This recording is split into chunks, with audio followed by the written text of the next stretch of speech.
Ces barrières de chantier et ces volets fermés sont trompeurs. À l'intérieur du Palais du Midi, il y a encore beaucoup de vie.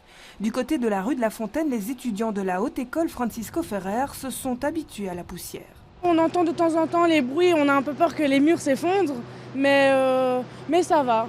On a perdu nos escaliers, donc on va faire 5 étages, ça c'est pas cool, mais dans l'ensemble ça va. À l'opposé, les escaliers sont toujours là. Mais on craint de perdre bientôt plus que le toit si la décision de démolir l'intérieur du Palais du Midi pour relancer le chantier souterrain du métro 3 est prise.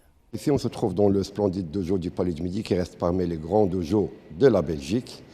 Il y a 37 clubs sportifs qui occupent le Palais du Midi. Dedans, il y a des sports collectifs, des sports individuels, de karaté, taekwondo. Il y a quand même des grands clubs où, au sein, il y a des champions de Belgique, des champions d'Europe. Le sport est effectivement la force d'attraction du Palais du Midi. Pas moins de 34 disciplines différentes sont pratiquées ici. Selon les dernières statistiques de la ville de Bruxelles, 4151 sportifs s'entraînent ici chaque semaine. Un espace occupé à 71% par des clubs et 29% par des écoles de la ville. La salle omnisport homologuée désemplit rarement.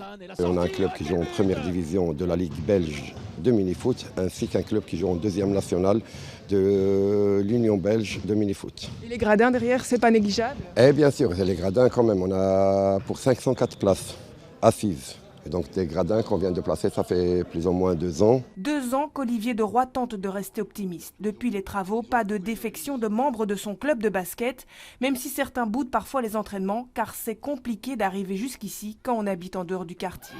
Malgré les dernières infos, la saison 2023-2024 est assurée, mais la destruction est pour ce Bruxellois inévitable. Clairement, on est quelque part inquiet. On est le seul club à avoir en Belgique des équipes messieurs en National 2 et National 3.